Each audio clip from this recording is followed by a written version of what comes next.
Il était une fois un oncle qui travaillait énormément. Il se trouvait dans son bureau avec sa petite nièce, Maud.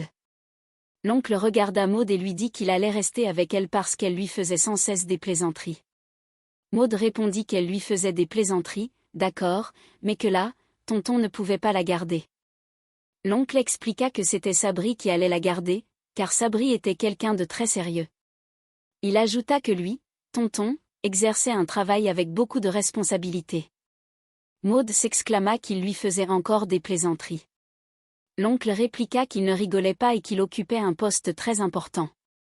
Il demanda à Maud d'arrêter de commencer à l'énerver. Il assura que Sabri allait venir et que tout allait bien se passer. Maud insista pour qu'il arrête car sa maman lui avait dit que son oncle ne faisait rien du tout au travail. C'est à ce moment-là que Sabri arriva. L'oncle salua Sabri et le remercia d'être venu, disant que cela lui faisait franchement plaisir. Sabri demanda s'il connaissait Salem. L'oncle répondit que non. Sabri s'adressa alors à l'enfant en l'appelant papa et remarqua que cela faisait longtemps. Il demanda son âge, hésitant entre 21 ans ou 22 ans. L'enfant répondit qu'il avait 9 ans. Sabri s'étonna et conclut que le baccalauréat serait donc pour dans 2 ans. L'oncle dit à l'enfant qu'il restait avec Sabri car ce dernier allait bien s'occuper de lui. L'oncle déclara qu'il devait y aller car il avait le bureau à ranger. Sabri accepta sans problème. L'oncle donna un dernier conseil, si dans la rue un inconnu lui offrait des fleurs, il ne fallait pas les prendre. Il précisa que c'était Monsieur Mimpel et qu'il fallait faire l'esquive. Ils se dirent au revoir et l'oncle partit. Sabri demanda alors à l'enfant à quoi il voulait jouer. Il proposa de jouer au poker des habilleurs, mais l'enfant refusa. Il proposa ensuite la roulette russe, mais l'enfant refusa encore. Enfin, Sabri proposa de jouer à Jacataï. L'enfant s'étonna de ce nom et Sabri affirma que c'était les X-Men. Pendant ce temps, dans un hôpital, une jeune femme nommée Mélanie discutait avec un infirmier.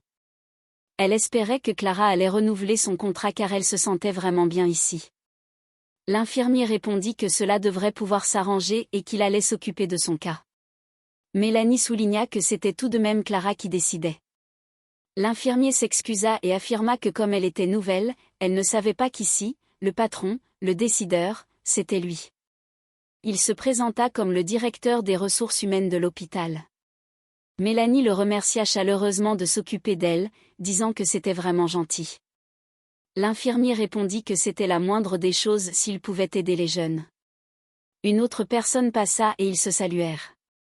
Mélanie demanda qui venait de sortir, mais l'infirmier prétendit ne pas avoir fait attention, tout en remarquant que la personne était bien faite. Mélanie dit qu'elle ne regardait pas autour d'elle. Plus tard, une femme responsable dit à l'infirmier qu'elle pensait que Mélanie allait être virée et que c'était dommage. Elle demanda à l'infirmier de lui annoncer la nouvelle puisqu'il s'entendait bien avec elle. L'infirmier demanda pourquoi elle la virait, suggérant que c'était parce que Mélanie était plus belle qu'elle. La responsable nia farouchement. L'infirmier insista en disant qu'il confirmait que Mélanie était beaucoup plus belle qu'elle et que vouloir la virer pour cette raison était moche. La responsable lui ordonna de se taire. De retour avec l'enfant, Sabri proposa de raconter une histoire. Il proposa la liste de Schindler, Toy Story ou Blanche-Neige. L'enfant refusa Blanche-Neige, mais Sabri insista car il trouvait cette histoire difficile mais intéressante.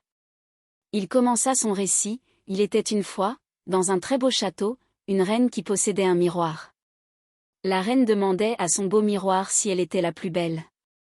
Comme le miroir ne répondait pas, elle s'impatienta, pensant qu'il était subjugué. Elle menaça le miroir de lui donner une dose. Le miroir, représenté par un homme, s'excusa pour son retard fortuit, expliquant qu'il avait dû briquer son poste de travail le matin même. La reine répéta sa question.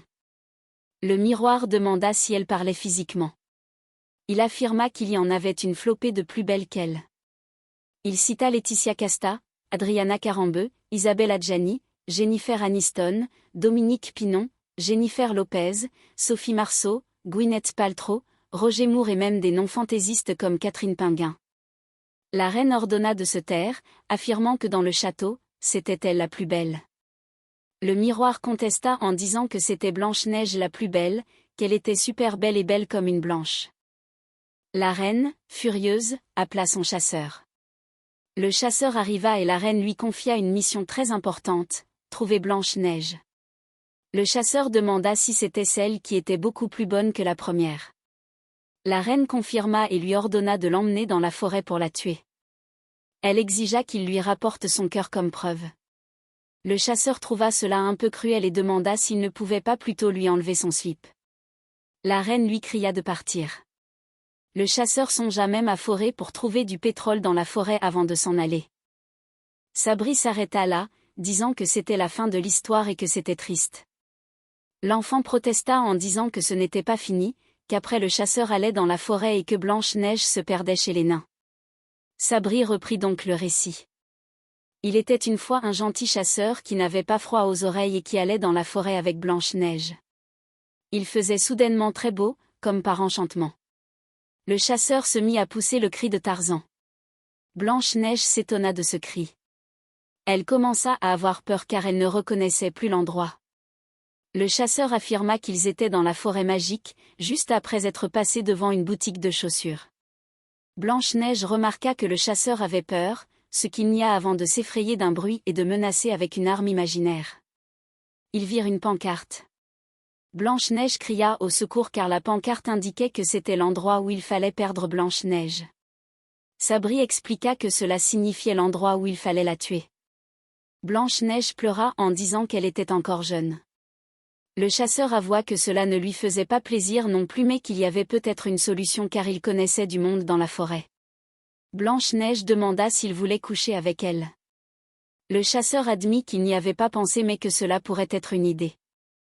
Sabri s'interrompit pour dire à l'enfant que le chasseur faisait ensuite un peu de sexe avec la fille et qu'il ne pouvait pas trop lui raconter cela.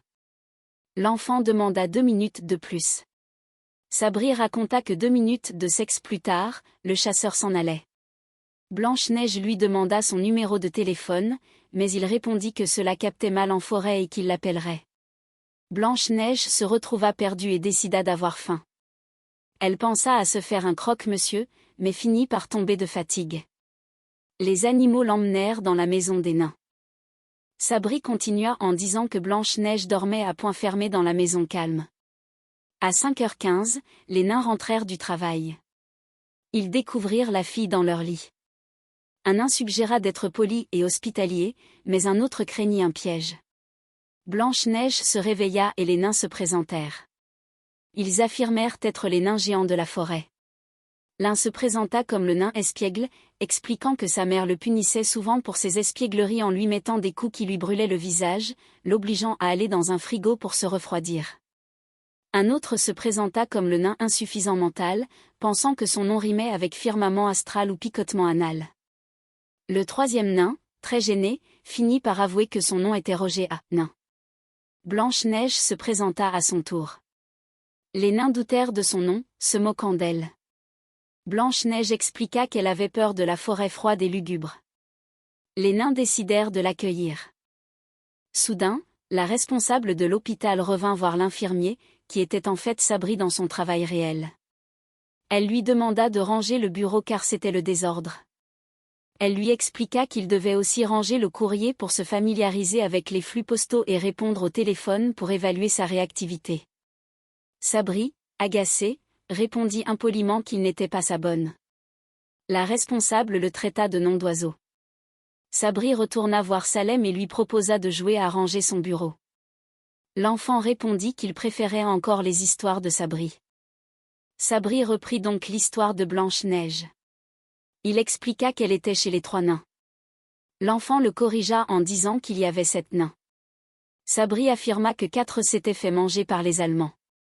Il raconta que Blanche-Neige devait faire le ménage mais refusait car elle n'était pas leur bonne. Le chasseur, quant à lui, retourna au château. La reine lui demanda comment cela s'était passé. Le chasseur parla de Framboise et de la mort de la mère de Bambi. La reine, impatiente, lui demanda s'il avait rapporté le cœur. Le chasseur lui donna un morceau de viande en expliquant les différentes parties comme s'il était bouché, comparant la viande à celle de Pluto, le chien de Mickey. La reine interrogea de nouveau son miroir. Le miroir affirma que la plus belle restait Blanche-Neige et qu'elle habitait dans la forêt avec de grands nains. La reine fut furieuse. L'infirmier intervint dans l'histoire pour dire que selon lui, c'était la reine la plus belle. Le miroir se moqua de lui et lui posa une question de calcul, 7 fois 12. L'infirmier répondit 84. Le miroir lui dit qu'il avait gagné le droit à un châtiment dans la chambre de la reine à 20 heures. La reine décida alors de se déguiser en sorcière pour aller empoisonner Blanche-Neige. Entre-temps, à l'hôpital, Sabri fit croire à Mélanie qu'elle était embauchée en contrat à durée indéterminée. Mélanie était ravie et s'excusa d'avoir cru qu'il était un infirmier minable. Sabri continua son histoire pour l'enfant. La reine, déguisée en sorcière, jetait des cailloux dans la forêt pour ne pas se perdre. L'enfant demanda si c'était l'histoire du petit Pousset. Sabri expliqua que c'était l'histoire de parents pauvres qui perdaient leurs enfants dans la forêt et qu'ils rencontraient un grand ogre noir. Sabri revint à Blanche-Neige. Les nains partaient au travail en chantant. La reine, déguisée, arriva et proposa une citrouille à Blanche-Neige en disant qu'elle était maigre et laide. Blanche-Neige accepta par politesse même si la citrouille crue était immangeable. Elle s'évanouit. Heureusement, un peureux chevalier arriva sur son cheval. Il décida d'embrasser Blanche-Neige pour la ranimer tout en la prévenant qu'elle risquait de tomber amoureuse de lui. Blanche-Neige se réveilla et confirma qu'elle était amoureuse.